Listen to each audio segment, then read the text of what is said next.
स्वागत है। मैं और मेरे साथ हमारे आप सभी जानते हैं संबित जी भी इस प्रेस वार्ता को एड्रेस करेंगे। मैं ब्रीफली चंद बात कहूंगा, उसके बाद विस्तार से संबित पात्रा जी इस मुद्दे पे बोलेंगे। आज का मुद्दा है जो आप सभी जानते हैं कि कांग्रेस बहुत बड़ी बड़ी बातें करती है, लेकिन सच पूछे तो घोटालों की सरताज है कांग्रेस। जिस तरह से उसको इनकम टैक्स के मामले में हर कोर्ट पे जाके उन लोगों ने खटखटाया, लेकिन हर जगह कांग्रेस को नाकामी मिली, फटकार मिला।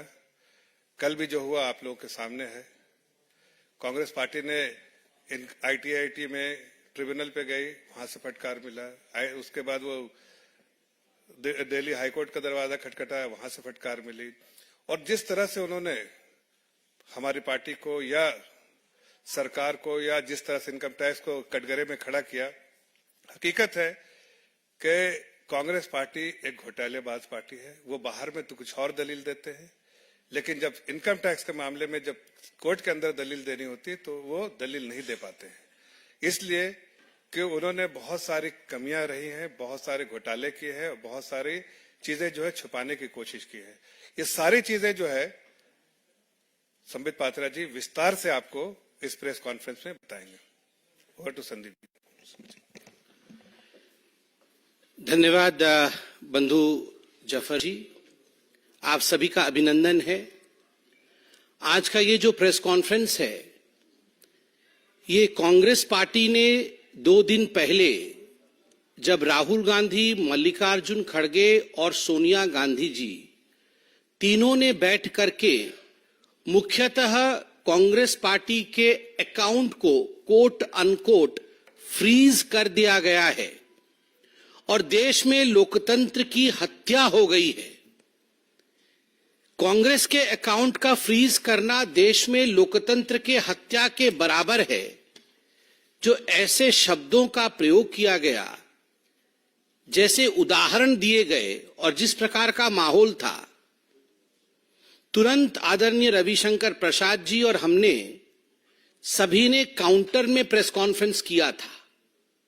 मगर आज विस्तार से ये हिंदुस्तान की जनता है, ये आंखें पढ़ना जानती है, विषयों को समझती है। ये कांग्रेस पार्टी का इनकम टैक्स का मामला क्या है? क्या वास्तव में उनके बैंक अकाउंट्स फ्रीज हो गए हैं? क्या राहुल गांधी जो आज कह रहे हैं कि उनके पास पैसा नहीं है ट्रेन में चलने लायक भी, इसके पीछे हकीकत क्या है?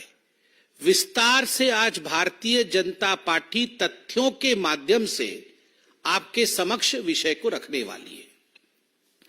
बंधुगण, भारतीय जनता पार्टी एक पॉलिटिकल पार्टी है, आम आदमी पार्टी एक पॉलिटिकल पार्टी है, तृणमूल कांग्रेस एक पॉलिटिकल पार्टी है, वैसे ही कांग्रेस पार्टी भी एक पॉलिटिकल पार्टी है। All the political parties, by the rule of Section 13A of Income Tax Act, उनको टैक्स में एग्जेम्पशन मिलता है। एग्जेम्पशन अर्थात टैक्स पर छूट मिलती है। यह हिंदुस्तान के संविधान का प्रावधान है कि उन्हें टैक्स में छूट मिलेगी और इसमें किसी भी पार्टी के साथ सौतेला व्यवहार नहीं किया जा सकता है। जो व्यवहार भारतीय जनता पार्टी के साथ होगी वही व्यवहार कांग्रेस के साथ होगा, वही तृणमूल पार्टी के साथ होगा और दूसरे पॉलिटिकल पार्टीज के साथ भी, जो नेशनल पॉलिटिकल पार्टीज हैं, उनके साथ भी वही व्यवहार होगा। आखिरकार ऐसा क्या हुआ कि कांग्रेस पार्टी के साथ जो कोट अनकोट फ्रीज अकाउंट वाली व्यवस्था हुई, कांग्रेस पार्टी के अकाउंट के ऊपर आघात क्यों हुआ? देखिए, यह विषय होता है फाइनेंशियल ईयर 2017-18 का। जो वित्त वर्ष 17-18 था कांग्रेस पार्टी का, उसका असेसमेंट होता है 18-19 में। कांग्रेस पार्टी ने जो भी आमदनी की, जो भी डोनेशंस उनके पास आए 17-18 में, उनको उस पे टैक्स बनता है स्वाभाविक रूप से। तो जो भी टैक्स इत्यादि देना होता है उसका एक डेडलाइन होता है। आप सभी मित्र और हम सब जो मंच पे बैठे हुए हैं, अमूमन सब टैक्स भरते हैं, तो टैक्स का डेडलाइन और टैक्स का एक्सटेंडेड डेडलाइन इस विषय को हम जानते हैं कि जुलाई के महीने में टैक्स भरने का डेडलाइन है, तो ये एक्सटेंड होता है और एक्सटेंडेड डेट भी एक होता है, और एक्सटेंडेड डेट तक भी हम टैक्स नहीं भर पाए तो हमें पेनाल्टी देना होता है, हमें फाइन देना होता है। तो फाइनेंशियल ईयर 17-18 का जो असेसमेंट बना, उसके अनुसार कांग्रेस पार्टी को दिसंबर 31, 2018 ये लास्ट डेट था, ये डेडलाइन थी जब तक उनको अपना टैक्स रिटर्न भरना था। But Congress could not comply with this. Congress party का प्रथम भूल रहा, कांग्रेस पार्टी की मिस्टेक रही कि एक्सटेंडेड डेडलाइन तो छोड़ दीजिए, जो एक्सटेंडेड डेडलाइन होता है, उस एक्सटेंडेड डेडलाइन जो कि 31 दिसंबर 2018 था, तब तक भी कांग्रेस पार्टी टैक्स भर नहीं पाई। वो टैक्स भरी कब? वो टैक्स भरती है फरवरी 2019। Does not comply with the extended deadline. It fills its tax return for the financial year 2017-18 in February 2019. तो एक कानून टूट जाता है। दूसरा एक प्रावधान है, एक रूल है, जो आप सब जानते हैं, पॉलिटिकल पार्टी के लिए बनाई गई है कि कोई भी पॉलिटिकल पार्टी अपने अकाउंट में 20,000 रुपए से अधिक कैश में डोनेशन नहीं ले सकता है। मगर कांग्रेस पार्टी का फाइनेंशियल ईयर 2017-18 का जब असेसमेंट 18-19 में हुआ, तो उसमें पाया गया कि कांग्रेस पार्टी ने इस प्रावधान का भी उल्लंघन किया है।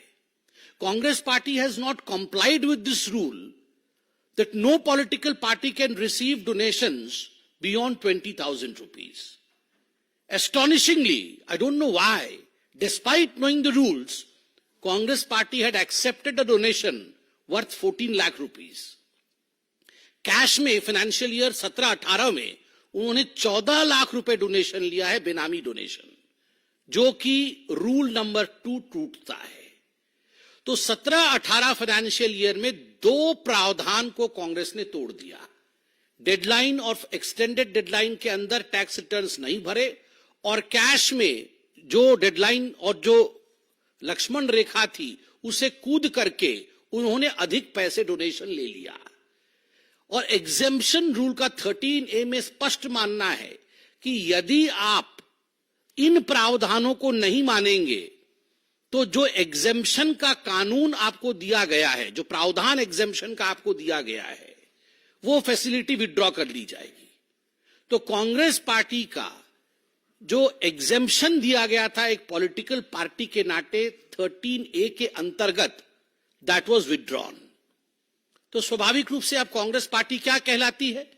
तो इनकम टैक्स के नोमेनक्लेचर में कांग्रेस पार्टी अब एक एसोसिएशन ऑफ पर्संस कहलाती है, and it would be subjected to normal tax liability.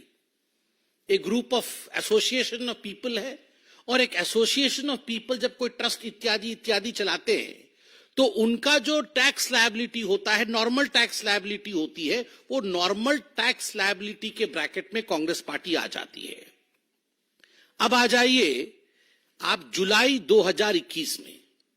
जुलाई 2021 में टैक्स असेसमेंट होता है कांग्रेस पार्टी का, और टैक्स असेसमेंट, जो टैक्स रिटर्न जो कांग्रेस पार्टी करती है, उसके असेसमेंट के आधार पर पार्टी का रिटर्न डिमांड बनता है 105 करोड़ रुपया का। 105 crore rupees was raised following the assessment of the party's return. तो 105 करोड़ रुपए का रिटर्न बनता है। तो कांग्रेस को भारत के आयकर विभाग को 105 करोड़ रुपया डिपॉजिट करना था। अब वो एग्जेम्पशन उनको मिलने वाला नहीं है, क्योंकि वो एग्जेम्पशन से बाहर हो चुके हैं। मगर कांग्रेस पार्टी ने 105 करोड़ रुपए डिपॉजिट नहीं किए। कांग्रेस पार्टी ने उस समय कितना डिपॉजिट किया? 2.5 करोड़ रुपए। बनता था 105 करोड़ रुपए, डिपॉजिट किए 2.5 करोड़ रुपए। आप सोच के देखिए, उस समय रोना धोना नहीं मचाया, उस समय आके प्रेस कॉन्फ्रेंस नहीं किया कि हाय हाय 105 करोड़ क्यों हमसे मांग रहे हैं। दैट मीन्स दे एक्सेप्टेड कि ठीक है, ये बनता है, हम 2.5 करोड़ दे सकते हैं, हमने 2.5 करोड़ दे दिया। अगर अन्याय हो रहा था आपके साथ, आप ये मानते, तो आप 2.5 करोड़ भी नहीं देते, आप कोर्ट चले जाते, मगर आपने केवल 2.5 करोड़ दिया। कानून क्या कहती है?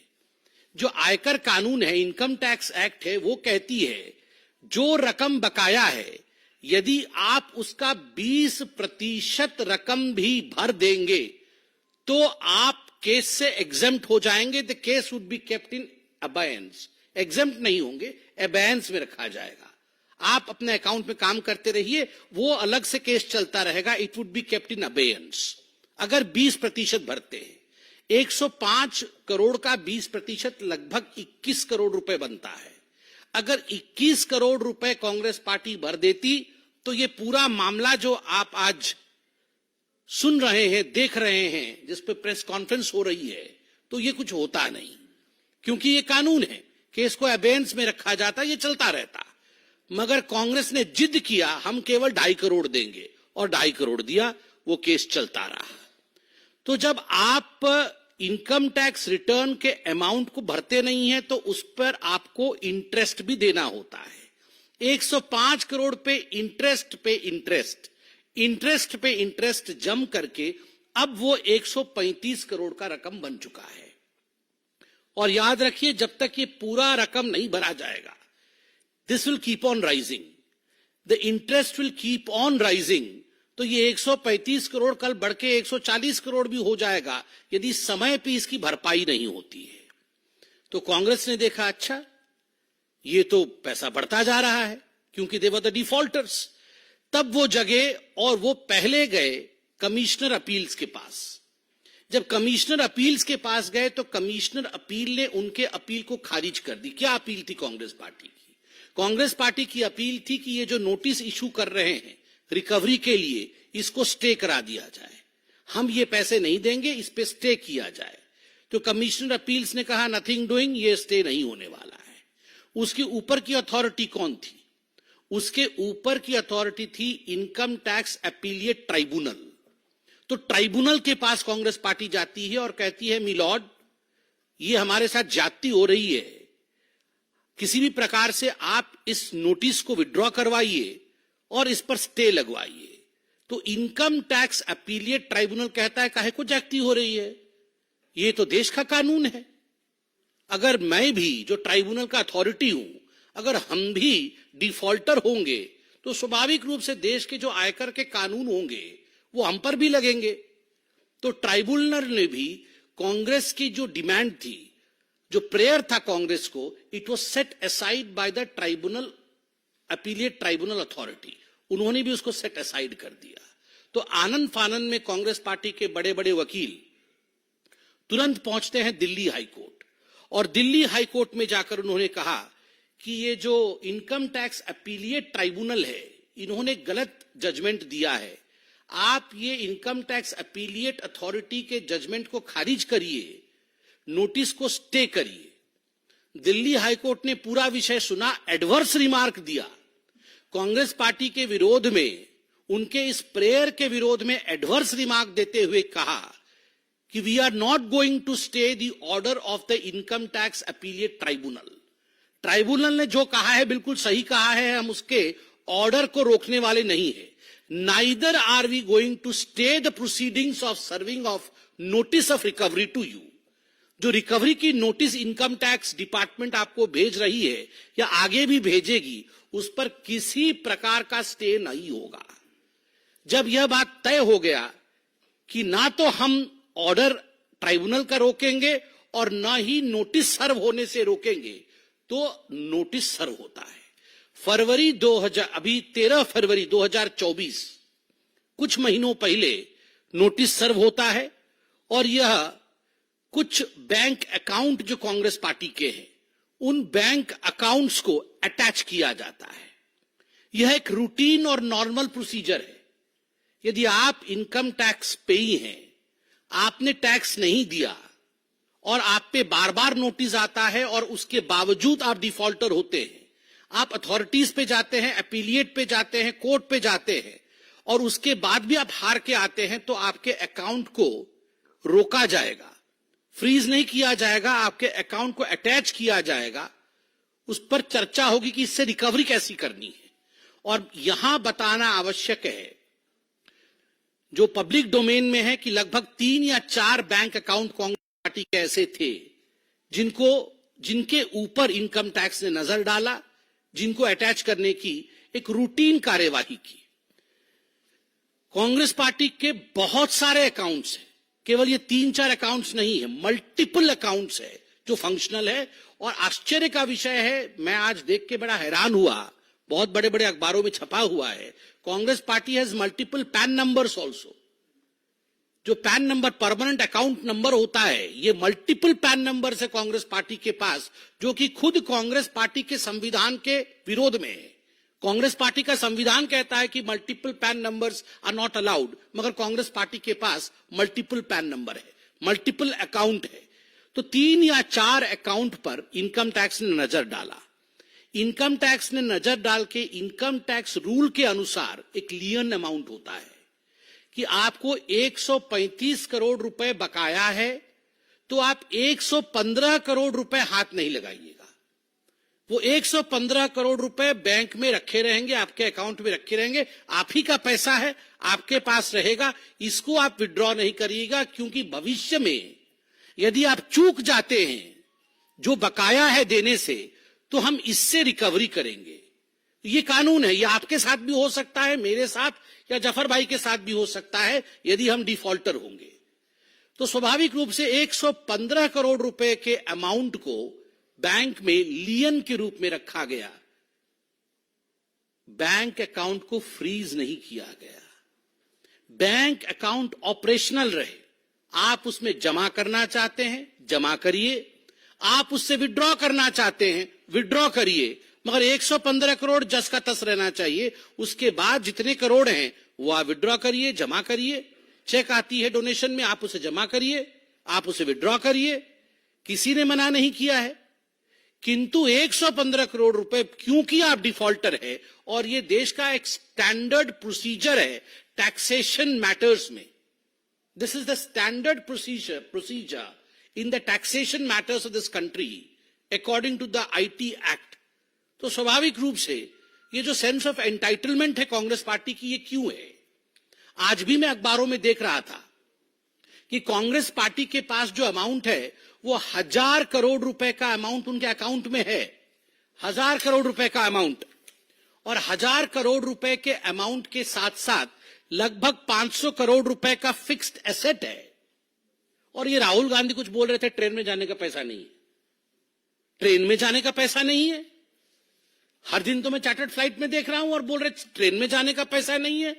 कोल स्कैम 1,80,000 करोड़ रुपया, याद है ना? भूल गए हैं, बहुत दिन से एक कोल स्कैम के ऊपर प्रेस कॉन्फ्रेंस नहीं हुआ था। 1.8 lakh crore worth coal scam. 2G spectrum 1.76 lakh crore 2G spectrum. Chopper scam 3600 crore worth chopper scam. CWG scam 70,000 crore 70,000 crore worth chopper scam. National Herald scam 5,000 crore worth National Herald scam. इनको अगर टोटल कर दिया जाए तो कैलकुलेटर भी फेल हो जाएगा, कैलकुलेटर में भी ये सब जगह नहीं होने वाले हैं। उसके बाद वो बोल रहे हैं कि उनके पास ट्रेन में जाने लायक पैसा नहीं है। Rahul Gandhi, the accounts of the Congress party have not been freezed. They are operational. But there are certain rules in the laws and the bylaws of the IT Act which has to be followed by every single citizen, every organization and every political party of this country. हर व्यक्ति, हर संगठन और हर political दल को यह जो कानून बनाया गया है, ये जो प्रावधान है आईटी एक्ट के, उसे मानना ही पड़ेगा। हम सब बाध्य है, बंधे हुए हैं कॉन्स्टिट्यूशन से।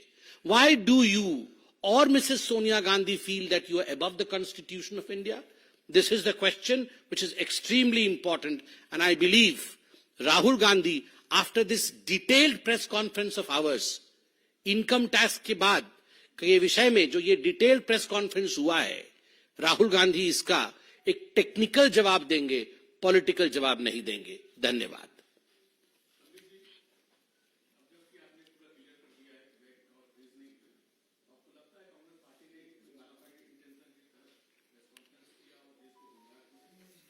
देखिए, जहां तक कांग्रेस पार्टी का सवाल है, जहां तक कांग्रेस पार्टी के मल्लिकार्जुन खड़गे, सोनिया गांधी जी और राहुल जी तीनों ने मिलकर परसों प्रेस कॉन्फ्रेंस किया, मैं उसे प्रेस कॉन्फ्रेंस नहीं कहूंगा।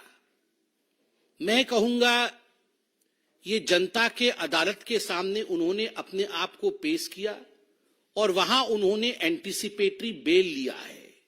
Anticipatory bail of being defeated in 2024 Lok Sabha election. 2024 के इलेक्शन में हम बुरी तरह हार रहे हैं और जनता की अदालत में उन्होंने गलत दलीलों के माध्यम से एक एंटीसिपेटरी बेल लिया है। मुझे तो आश्चर्य लग रहा है, बेचारे 83 इयर्स के हो गए मल्लिकार्जुन खड़गे, वो चुनाव भी नहीं लड़ रहे हैं क्योंकि वो कह रहे हैं कि मुझे पूरे देश में घूमना है, मैं 83 इयर्स का हूं, ईश्वर उन्हें दीर्घायु करे, चिरंजीवी हो वो। दोनों तरफ, एक तरफ सोनिया जी, एक तरफ राहुल जी। मैंने निगाहें पढ़ ली है, मैंने निगाहें पढ़ी, ढूंढ लिया है अभी से ये किसके माथे पे ठीकरा फोड़ना है। राहुल जी भी वैसे ही देख रहे थे और सोनिया जी भी वैसे ही देख रही थी, ठीकरा तो यही फुटना है आगे। अब ये मल्लिकार्जुन खड़गे जी को अपने आप को भी बचाना है, उनके सर के ऊपर ठीकरा फोड़ने जा रहा है।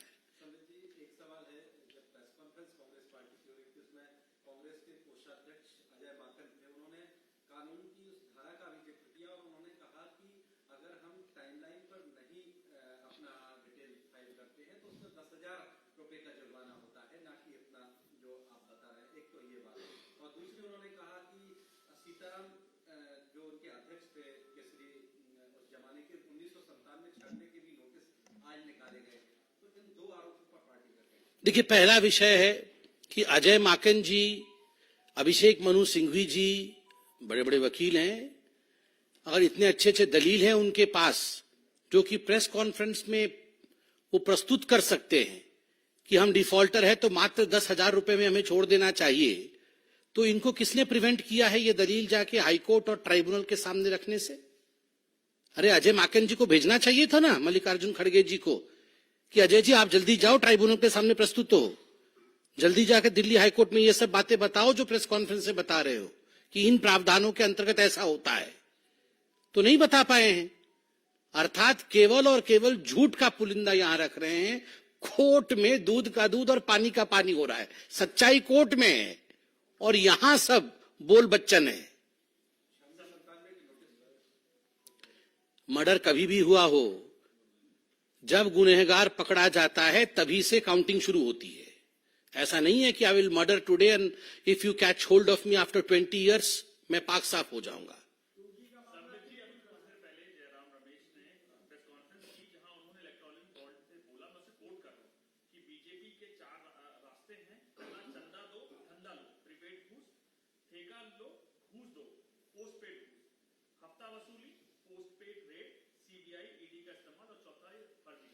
देखिए, बॉन्ड के विषय में हमने प्रेस कॉन्फ्रेंस कर लिया है और उस दिन भी मैंने कहा था और आज भी मैं कह रहा हूं, जहां तक कांग्रेस पार्टी और गांधी परिवार का सवाल है, उनका जो बॉन्ड होना चाहिए जनता के साथ वो बॉन्ड नहीं है। लाख कोशिश कर लीजिए, राहुल गांधी कितनी भी यात्रा कर लें, कितनी भी पता नहीं कौन सी खाट यात्रा से लेकर कितनी यात्रा वो कर चुके हैं, मगर वो बॉन्ड बन नहीं पा रहा है। जब तक जनता के साथ बॉन्ड नहीं होगा आपका कुछ नहीं होने वाला है। और 4 दिन से मैं देख रहा हूं एक ही शब्द का प्रयोग हो रहा है, इलेक्शन कमीशन के पास भी जाके वही रोना, प्रेस कॉन्फ्रेंस में भी वही रोना। लेवल प्लेइंग फील्ड क्या होता है जी? ये level playing field, level playing field का मतलब होता है आप आके डेवलपमेंट के फील्ड में, डेवलपमेंट के पिच पे खेलिए ना। आप अगर भ्रष्टाचार के पिच पे खेलेंगे, आप अगर करप्शन के फील्ड में खेलेंगे और कहेंगे हमें लेवल प्लेइंग फील्ड चाहिए, ऐसा तो नहीं हो सकता है ना कि पुलिस और डकैत दोनों बोलेंगे हमें लेवल प्लेइंग फील्ड चाहिए। एक भागेगा, एक पकड़ेगा। जिन्होंने भ्रष्टाचार किया वो भागेगा और जो भ्रष्टाचारी नहीं है वो पकड़ेंगे।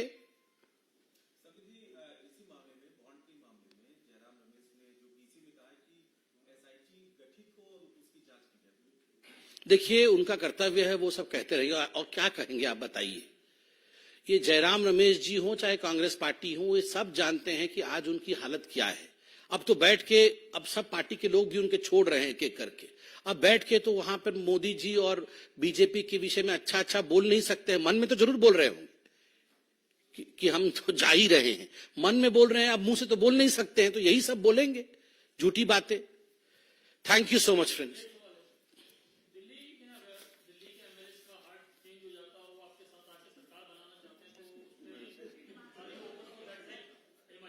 मतलब हार्ट ट्रांसप्लांट,